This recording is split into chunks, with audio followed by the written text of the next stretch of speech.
I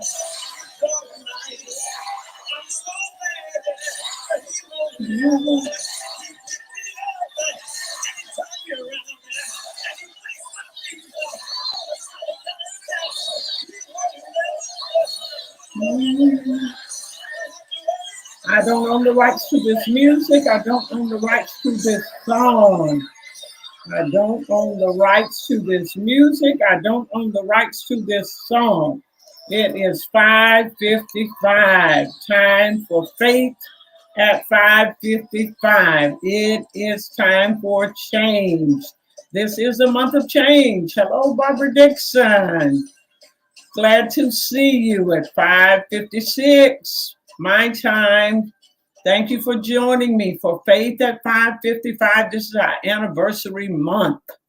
About to celebrate 2 years of doing the daily dose of faith. Isn't God something?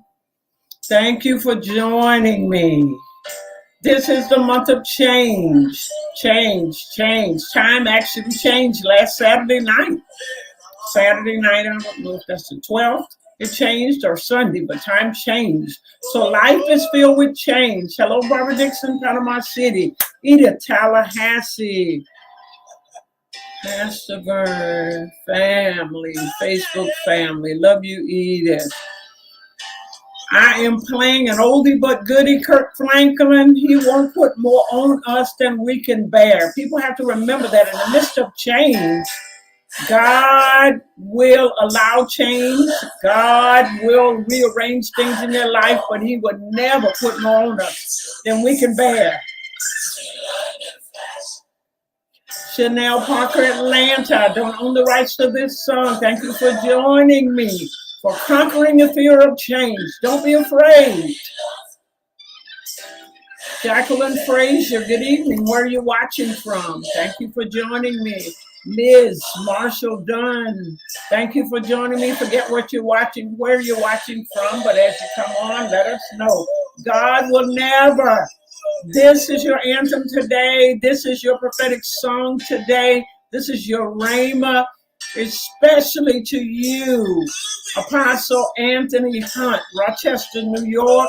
My sincere condolences for the loss of your baby sister. But listen to Kirk Franklin.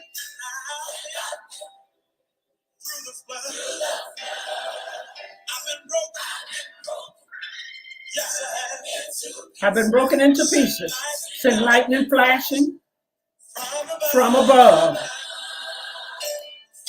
But through it all, I remember that the Lord loves me, and he told me that he cares.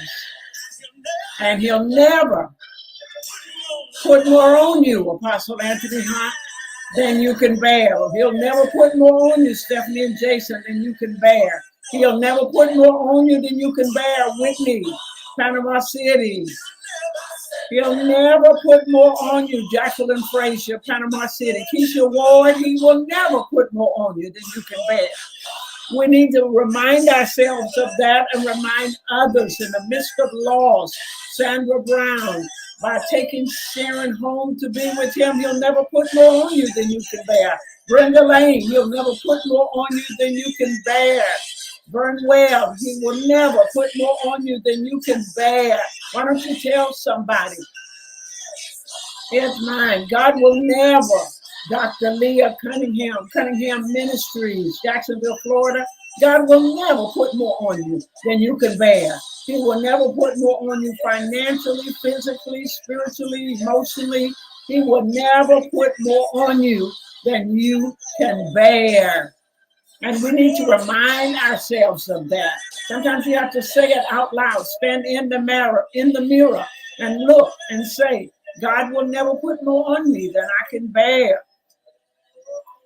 Pastor April, Texas, God will never put more on you than you can bear. Remember, this is the month of change.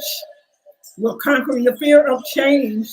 This is also Women's Month, a Women's History Month. We have to remember in the midst of when we are honoring great women, think of all the strong women in your life. Think, weeping may endure for a night, but joy comes in the morning time.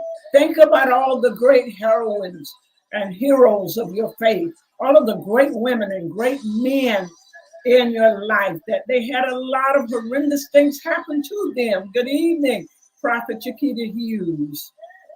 Hi, my dearest, my darling, DrVMinistries, my one and only daughter. God will never put more on you than you can bear. And you have to remember some of the things that people around you have gone through. When you look at their life, you have to tell yourself, I'm good. I thought I was going to do something. My God. But look at what they went through, and they made it. They didn't just survive, they thrived. There are people that buried their children. My God, thank you that I never had to. Bless your name, Lord Jesus. They're individuals. If you look at their life, when I look at my grandmother's life and the things she went through with 4 children, I want you to go down memory lane today. And since it's we're celebrating women, and this is Women History Month, we're looking at women and looking at great women and the things that Women History Month, women, what the national calendar says. I want to read that to you, what the national calendar says, because I always like to stay in step with what's happening in the natural world as well as the spiritual world, and keep you in step with that, because there are always 2 worlds, the natural world and the spiritual world. We may not always be cognizant of the spiritual world, but we need to be mindful of, while we're looking at what's happening in the natural, to know how to pray and how to govern ourselves. Also look into the spirit realm. Women's History Month is an annual declared month that highlights the contributions of women to events in history and contemporary society. It is celebrated during March in the United States and in the United Kingdom and Australia, corresponding with International Women's Day on March 10th. And during October in Canada, corresponding with the celebration of Persons Day on October 18th. I have celebrated my favorite poet this month, Maya Angelou, and many poems. Phenomenal woman. The various poems that Ain't I Woman, I could just name on and on. I've just celebrated Maya Angelou and the poems that she has written. But there are a lot of great women that we may have read about in the history books. Harriet Tubman, great women that we read about in the history book. Shirley Chisholm running for president. Great women. They don't have to be women of color, just women looking at saluting our vice president, Kamala Harris, the first female vice president. So women, celebrating great women and women that have made great strides and milestones. The vaccine that I took, in fact, when you had a choice between Pfizer and, God, I cannot, that totally eluded me now. The vaccine that I took, Moderna, God forbid. There was a Black woman that actually discovered that vaccine, the Moderna, young Black woman. So we celebrate women. The Moderna is the vaccine that I took for COVID, or to prevent COVID.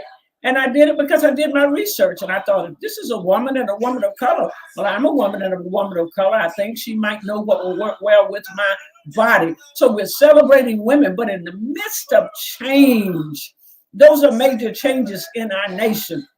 Look at the change as we prayed for what's happening. Russia declaring war against Ukraine and trying to call it genocide, bombing a hospital and pregnant women and children, and then going for the chemical plant, Chernobyl, and all of the things that is happening in our world. It's just changes from the COVID-19 to Delta variants. If we look at from 2018 until now, our life, I don't know about yours, but mine has been flooded with changes.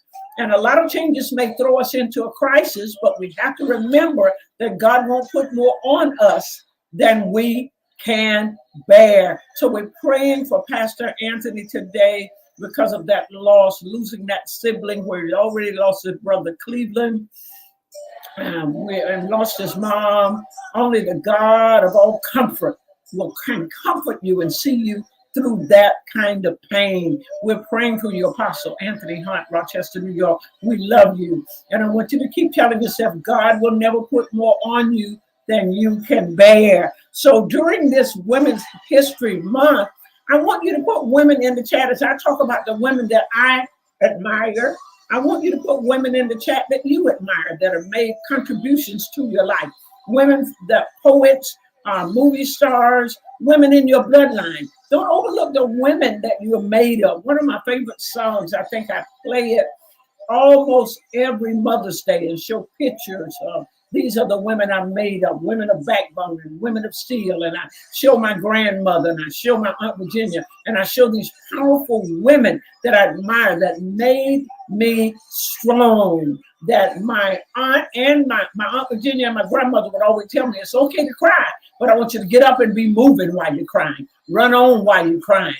And I remember hearing my grandmother sing and my Aunt Virginia sing at Thanksgiving, but my grandmother almost daily, sometimes monthly, walking through the house. And she would sing herself happy. I didn't understand as a kid why she was singing herself up and encouraging herself while her oldest daughter passed, which was my mother, and left 4 children. And at the time that my mother passed, her 4 children were, my oldest sister was 11, I was 10, Gloria 9, and Manuel 8. She left those children, and my grandparents were senior citizens at that time. And that strong senior citizen going through menopause and andropause and professional farmer, my grandfather owned over 100 acres and was a professional farmer, raised my mother's 4 children. And I look back at that now going through menopause and think, my God, how in the world did she do that? And I thought the other day, that's probably why she was walking through the house singing. And I'm going to sing different medleys today that I used to hear her sing, because the Bible tells me to sing songs and hymns and spiritual songs and making medley in my heart. It didn't say I had to be an anointed, gifted singer like DrVMinistries or some of these other singers that can sing your socks off. Prophet Chiquita Hughes, and I could just keep going down the line. But I remember my grandmother walking through the house singing, when you're weary and when you're tired. And this is for you again, Pastor Anthony, when you feel like I just can't take anymore. God, what else is going to happen between 2018 and all of the deaths and all of the tragedies and the disasters? I won't even go back there with the churches and the things going through with the insurance companies and on and on. And last year, 2021, so much was going on. For the first time in my life, I forgot to file my income tax. I had to write a letter to the IRS and explain that from March through December, I was in a whirlwind, that my feet couldn't land from one thing after another. But I remember my grandmother singing this song, "Fight on, soldier. Don't get weary, fight on, soldier. Don't get weary, fight on, soldier. Don't get weary, I'm a soldier of the cross." Go ahead and share and have some other people to join us today that might need encouraging and building up, that they're just tired, they're battle fatigued, they're weary. And at that time, that song didn't mean anything to me. But many times since then, I've heard her sing it, and I'm saying it to you. Fight on, soldier. Don't get weary. Fight on, soldier. Don't get weary. I'm a soldier of the cross. And one part of us said, do you think I'll make a good soldier? Fight on, soldier. Don't get weary. Regardless of what happened in your life, health attacks, financial attacks, the children losing their mind, the grandchildren losing their mind, people being laid off, politicians doing all kinds of things. You're from one shock after another. But fight on. Don't get weary. Be not weary in well doing, for you will reap if you faint not. So why don't you tell some other individuals that said, I'm tired, I just can't take anymore. Tell them, fight on, soldier. Don't get weary. There are individuals that have lost friends to COVID. Most our nation, I've never known a time in our nation that there's been so much death. And COVID has changed. And well, on the news every single day, you were hearing about COVID until the war broke out between Russia and Ukraine. And now I'm praying for those people that are running for their lives. Over 1 million people crossing the border, going into Poland, going into other places, living in strangers' homes, going with just 2 bags in their hands. And I'm thinking they didn't have time to run to their bank account. They didn't have time to save precious furniture. And here I was concerned about my stuff that was destroyed through Hurricane Michael and through the fire. My house burnt down when I was in 9th grade. My grandfather died when I was 13. Our house burnt down when I was 15. My mother died when I was 10. My father died when I was 4. Another brother died when I was 6. I had a friend die, and on down the line. And as I was thinking and watching these people on the news, I found myself stretching out my right hand and praying, God, help them. It's unimaginable that you are having to run for your life, that bombs are being dropped on you.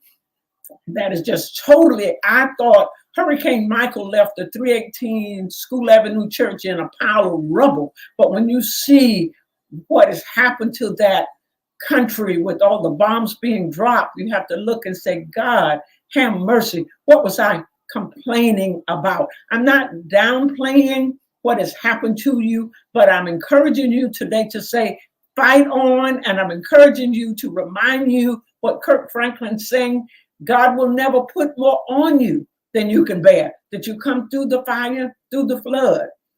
You've been broken into pieces.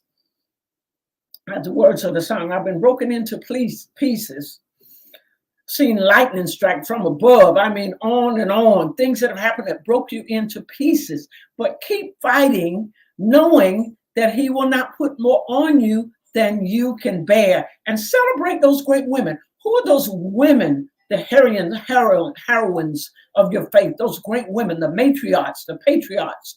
My grandfather was a patriot that every Father's Day, it never, ever, I never face a Father's Day without thinking about my grandfather, who to me was a picture of Daddy God. And my grandfather did not give his life to Jesus Christ until he was 80 years old, but he was a picture of God, a provider, a protector. He drove my grandmother some of everywhere. She didn't have to drive herself. He paid all the bills. He built a house. He ran a successful 150-acre farm. He hired employees. He took care of his 4 children and his oldest daughter's 4 grandchildren and raised them to adulthood. He was my hero. When I think about, he always provided for us. I didn't have lack of anything. I had a car before I had a driver's license.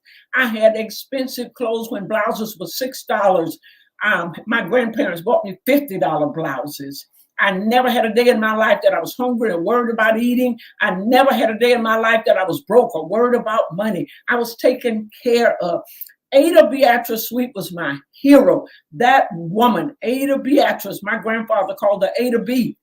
Ada B was my hero, because she showed me how to be strong, getting behind that plow with my grandfather and him plowing the field and she plowing the field and leaving out of the field early and going in the house and wringing chickens' necks and plucking the chickens and cleaning them and fixing the chicken and picking corn and shucking the corn and scraping it off the cob and making cream corn and cutting cabbage out of the field and collards and making vegetables and shelling the peas and making field peas and okra and all of these things that we grew, and rice, and setting the table. And by the time my grandfather had put the mule away and fed the cows and the hogs, she had the food ready and we were all there eating. My grandmother, Ada Beatrice Sweet, was my hero. She took care of her oldest daughter of stage 4 ovarian cancer, and was there holding her hand when she took her last breath. My hero, Ada Beatrice Sweet. She just did not quit. And she promised me when I was terrified after my grandfather passed, when I was 13, I said, God, what are we going to do? I don't have father or mother. And now my grandfather, who is the provider, is gone. And I had nights that I couldn't sleep. I didn't tell my siblings. I just tossed and turned and couldn't sleep, and woke up, go to school, and was sleep deprived. But God in his sovereignty used that discerning, interceding grandmother to discern what was happening. And she came in the room one night and said, go to sleep. She called me Vernette Yvonne when she was putting a demand on me. Vernette Yvonne, go to sleep. I'm going to be here until every one of you are adults, until every one of you are married, and she said it in that order, and until every one of you buy your own house. And then I'm going to go and be with God. Out of 4 of us, I was the last one to purchase my house in 1987. I closed on my house in May or either June, and my grandmother went on to be with God the very next month. God made covenant with her. He honored her. She is my hero forever and always. I admire the woman that she was, that made me the woman that I am today. I listened a lot of nights as she walked the floor praying to God out loud. She could have prayed to herself in her mind, but instead she was talking to him all night out loud. And her prayer set the tone and the pace for my intercession. I'm an intercessor today. She was a powerful discerner, and I have generational discerning of spirits because of my grandmother, and generational dreamer. She would have dreams so precise and so detailed that when she described it, it would happen the very way that she described it. And powerful intercessor prayed for my grandfather until the year before he died. My grandmother would go to church and take us to church. My grandfather would drive us there and sit in the truck or sit in the car, but he would not go into church. He said he didn't believe in those preachers and deacons that was doing worse things than he was. And nobody bothered his wife. He took us, he brought us back home. He took us wherever we went. High school dance, sit in the truck, took us back home. Protector, provider. And my grandmother loved him until he took his last breath, took care of him. They were married over 60 years. John and Ada Beatrice Sweet, those sweet arms are the reason that I'm here today doing what I'm doing. So in Women's History Month, is there a woman in your life that stands out in the natural, as well as a woman that's a poet? I told you who mine was, Maya Angelou. Most of you guessed that when I started out with Maya Angelou on March 1st, playing that and then giving you alarming, shocking news. And played her a couple of times since then. I think I shared a poem on Sunday from her, my favorite female poet. My favorite female actress, Cicely Tyson. Oh my God. Love everything Cicely Tyson did. And right up to the point of living into her 90s. I would listen to Tyler Perry said she still walked short of jogging in her 90s. Very active, very articulate, I remember seeing her at Aretha Franklin's funeral, and I mean, gorgeous, beautiful woman. I said, that's the way you're supposed to look, and articulate, the way that she spoke with such grace and such power. She wasn't feeble at all. In fact, I saw her last Broadway play. Her and James Earl Jones did the Gin Game, and I went to see that on Broadway on my birthday. I forget how many years ago now. Pastor Anthony and Pastor Claudia met me there. Remember that, guys? And we celebrated my birthday together on Broadway. We went to see the Gin Game. I bought them a ticket as well because I wanted them to be a part of that celebration. And her, Cicely Tyson and James Earl Jones did an awesome job with that play. So Cicely Tyson, my favorite female actress, Maya Angelou, my favorite poet, and my favorite person in all the world, my hero, Ada Beatrice Sweet, that she showed me how to be a woman and made education important and taught me about being a wife and raising children. And I'm everything I am because she loved me, Deborah and Renee. I'm everything I am. My Deborah and Renee played that and sang that song to me as a little girl.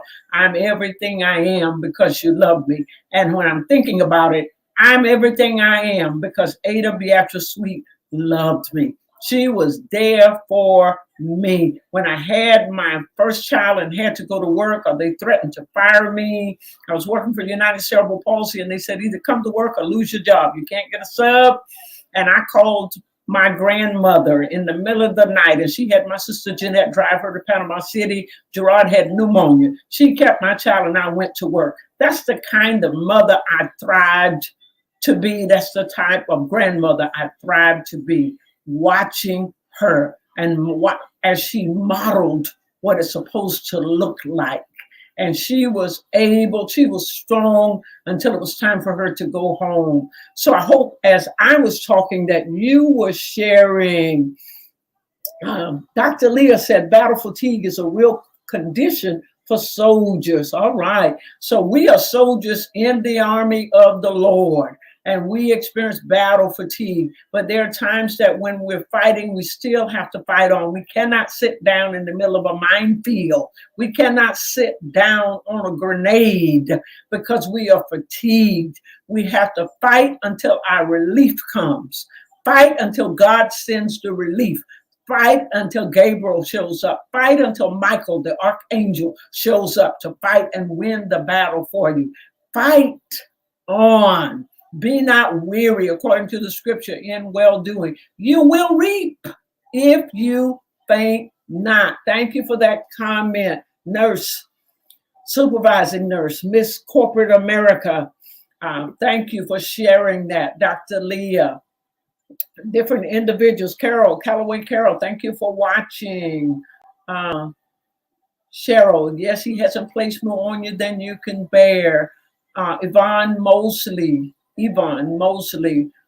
Pauline Jackson, my grandmother. That's your hero. That's the woman that you admire, Women's History Month. And I want you guys to share this with other individuals. And if you can find a picture of your hero, post it in the chat later on for me to see it. You know, send it to me in Messenger, post it in the chat so others can see your hero. That many individuals, every Mother's Day, they've seen the women that I made of, women of backbone and women of steel. My grandmother didn't allow us to be weak women. She said, even if you have to cry moving, cry crawling, but move forward. She didn't allow us to throw up our hands and give up and quit. She fought everything that came, even having to raise those 4 grandchildren after her husband passed of over 60 years. And she did it, paid all of the bills when the house burned down. My grandparents had such a reputation in the community with the banking community. People of color was unheard of, that they simply shook their hand. When the house burnt down and with all of this, she had cashed the Social Security checks and money that she brought home to pay the bills. She went to the bank. And I still remember the name of the bank, Lewis State Bank in Havana, and told them about it when everything in the house burned down except me. I ended up alive with nothing, no shoes on, just my skirt and blouse, and my grandmother put my hair out. They couldn't save anything. The bank gave her back every cent that she lost in that house. That doesn't happen during this day and time. Just knowing her and knowing my grandfather. So this is a woman that I admired. I thank God for, and even the vision of her. Those of you that heard the vision that I shared about my grandmother in heaven singing, I made it over.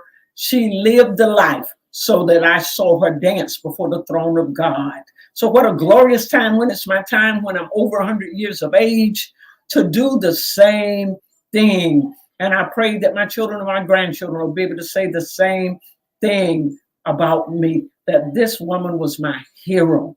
And when life sent lemons, she made lemonade and lemon meringue pie, that she was just determined. Yet I rise. That Maya Angelou, yet I rise.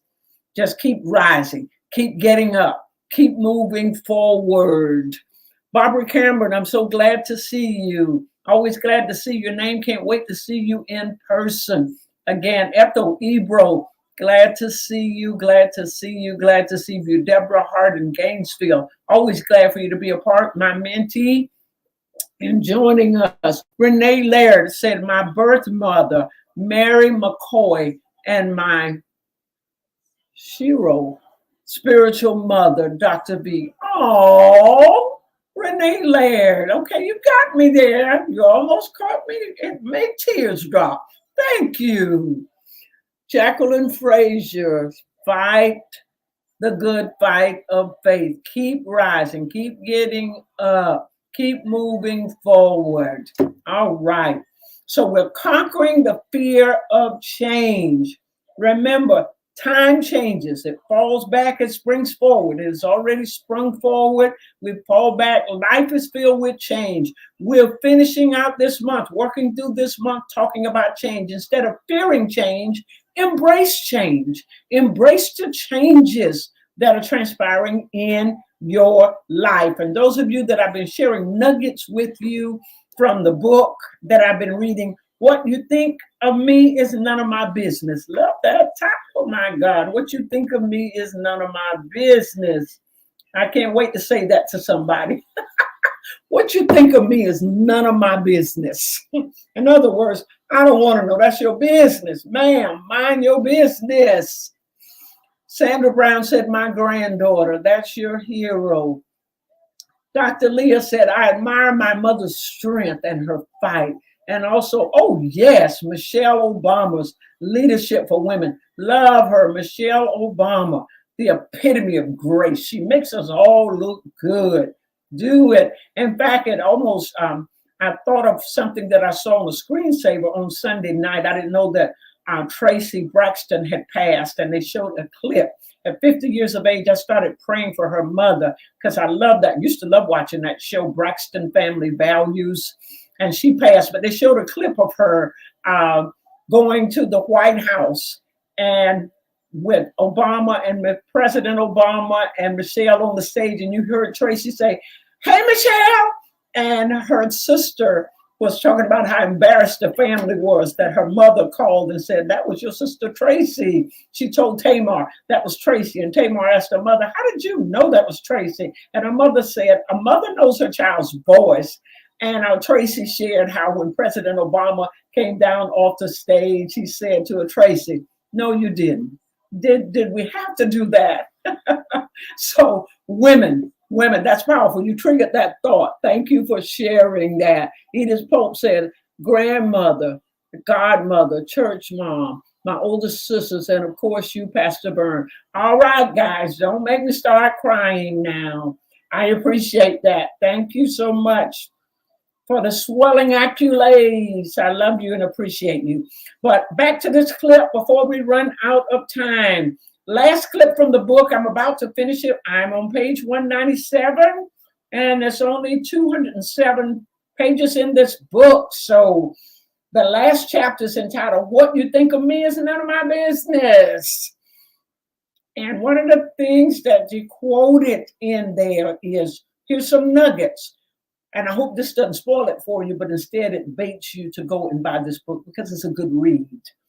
Aside from all of my books, which are filled with life experience and research, they're always a good read because I do my research, I share my life experiences, and then I give you the biblical foundation. So you have all of the scriptures if you want to preach, you have the scientific information, I give you the history behind it. Just doesn't get any better than that. What psychiatrists, psychologists have said, so that you can use it in everyday life. You can apply it to your life. It's applicable and relevant to your life, as well as it will uplift you spiritually, but helps you to understand how you're made, spirit, soul, and body. And it helps to improve you in corporate America or in your business or working for someone else. All of my books are good for making your life better, improving your life and improving the lives of your loved ones. So if you haven't gotten them, add all of them to your library. I promise you, you won't be disappointed.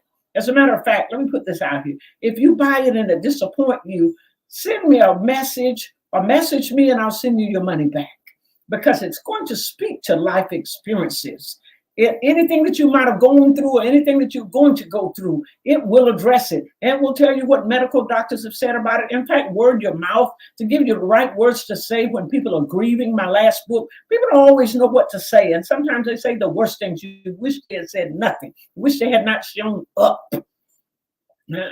So I want you to look at that and Order those books if you haven't already ordered them. And if you've ordered them and you have not received them, message me and let me know. I always send you a bonus, send you a gift for that oversight, so that you always feel that this is a place of integrity. Whatever the nature of the specific problems we have that were discussed, I think you'll see virtually all of our problems are either caused or compounded by our obsessive need for acceptance and approval from other people. Do you agree with that or disagree with that? I'd like to know your thoughts on that. That all of our problems are either caused or compounded by our obsessive need for acceptance and approval from other people. This is in reference to what you think of me is none of my business. How much time do we spend worrying about what other people think of us? Living because of what they think of us, trying to live up to their standards instead of God's standards. So I want your opinion on that, feedback, your thought on that. Once again, what you think of me is none of my business. Out of that, this author concludes that virtually all of our problems are either caused or compounded by our obsessive need for acceptance and approval from others. Do you agree with that or disagree with that? That all of your problems are caused by your obsessive need for acceptance or approval from others? Do you find yourself doing things you really don't want to do just because you want somebody's approval, or giving things away that you didn't want to give away because you wanted to be accepted by them? Give me your feedback and your thoughts on that. Anthony LeBlanc, your person, your hero, my grandmother, my mom, Aura, absolutely. Hola, Aura. I love that Aura LeBlanc. She saved me mentally, and physically, helping me on 2021. My God, she helped me. Thank God for Aura LeBlanc and my godmother, Dr-Vernette-Rosier. Thank you for that, Rose, and thank you, Anthony LeBlanc. I am so happy. I'm trying to set the bar high, so people have to grab several ladders to climb over. I want to be a model and an example to the believer. I want to be an example to men and women, that they'll look and say, not out of jealousy, but I hope and pray that I do half the things as well as she has done them, that she has that type character. In fact, my plans are, guys, when it's time for me to go home to be with God at my service, my memorial service, my plans are, and I prayed and asked God, let miracles happen. Let blinded eyes open when they come to the funeral. Let deaf ears open. Lord, let the dumb talk. Those that have cancer, let cancer be healed. Those that have had a heart attack, give them a miracle. Lord, miracles, signs, and wonders. Those individuals that were paralyzed, let them get up out of wheelchairs. Let it be a funeral that people will remember that God showed up, that they will look and say, surely God was with her. It will be like Elisha, that when they were going through the country and they were afraid of this army of soldiers that was going to attack them, they threw a dead man's body in on top of Elijah's body, Elisha's body, and the dead man got up.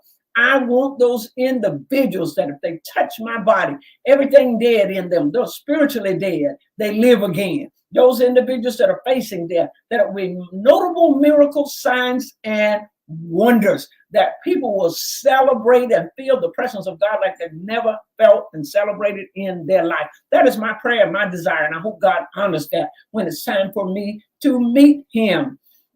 Last nugget I'm going to share, and then I'll read your comments and we'll close in prayer. Carry it to the extreme, and it is this need to please other people causes us to have lifestyles that are not satisfying and to remain in relationships that are not supportive. Carried to the extreme, and it often is, this is the need to please others can cause illnesses. When it's carried to the extreme, and it often is carried to the extreme, the need to please others can cause illnesses. I'm trying to give you an incentive to live outside of pleasing, being a people pleaser, and become a God pleaser.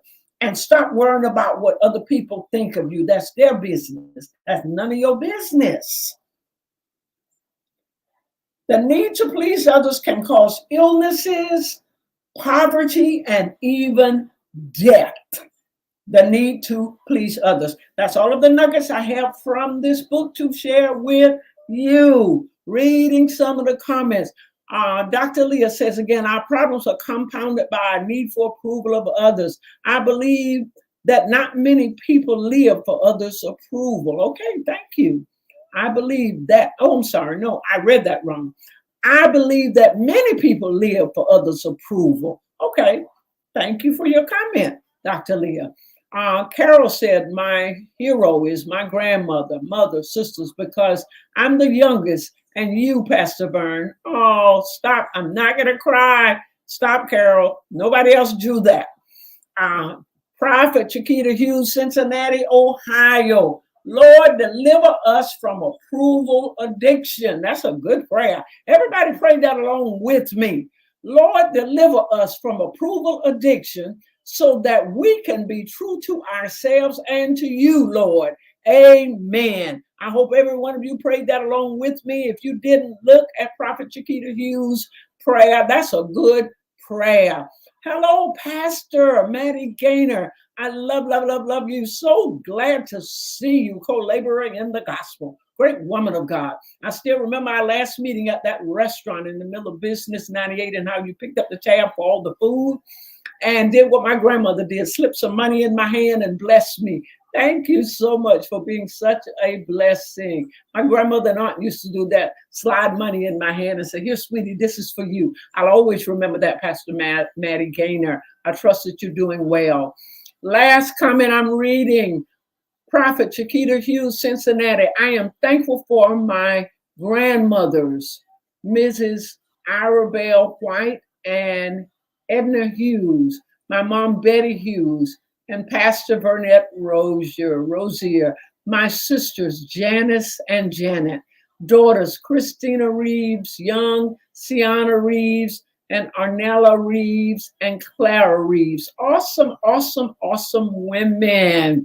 Guys, don't get insulted that I didn't get to read everybody's comments, but we are 8 minutes over time. 8 is a number of new beginning. I'd only planned to go on here for 30 minutes and to exalt you, to build you up, to remind you that God will not put more on you than you are able to bear. And once again, to remind you that he gave us a command at the beginning of the year to rise and conquer. And every month he highlights a particular area we need to conquer. This month is conquer the fear of change. There are people that you're going to have to journey on without. I heard Bishop Jakes preach a message on yesterday that said, if they leave your life, let them go. If they decide to leave, let them go. Don't run after them. I woke up to hearing him preach that. That Bishop Jakes can preach the house down. Guys, I shared a message that Bishop Jakes preached, and I shared it with you on Monday on purpose because it was so good. I couldn't do it justice to come on and quote it all, but I felt it would empower and strengthen and encourage and refuel and enable individuals, that it would put hope where there was hopelessness, that it would lift you and life you. So if you missed that, go back and watch my post from yesterday with Bishop Jakes preaching. My God, he did an awesome job. And I just wanted to share a sermon he had already preached because it was just so good. I'm going to share another one later on this week, that he preached a sermon when I was diagnosed with cancer, that good God Almighty put that cancer on the run. That by the time they tested me in Shands Hospital, they said there was no cancer. I didn't need radiation, didn't need chemo, and didn't need surgery. The power of the preached word is what I'm talking about. That word. When I'm going through things, and let me throw this out here for all of you, as long as I can remember on this side of the cross in my walk, anytime I'm in a war or a battle and going through something, I sleep to sermons and I sleep to praise. I sleep to praise music anyway in the natural, but I double down when I'm going through something. I find a sermon and I'll have sermon and then a praise song, sermon and then a worship song, sermon. And I would just, between the word, the preached word and the sung word, I would fight day and night, and I would have it playing in every room in the house. So if I went to the bathroom, I heard it. Went to the kitchen, I heard it. That's how I do war. This is how I fight my battles. Love that song. I can hear Jennifer Reagan singing it. That's how I fight my battles. Feel free to fight your battles the same way because they've been proven and tested. And like David said, he used a slingshot instead of Saul's armor because that slingshot had been tested. It killed a giant. God has used those things to kill the giants that rose up in my life. I love you with the love of my Lord. Thank you for all your seed. All of it's on the screen, so I don't have to keep repeating it. If you have not sown, keep sowing. Have a blessed week. See you tomorrow at 5:55 for Faith at 5:55. Bye. Don't forget to share this episode if you haven't shared. People need to hear. There are people that are greatly discouraged. This will lift them and light them and help them to be appreciative and grateful for who they have and what they have and who they come from as we celebrate Women's History Month.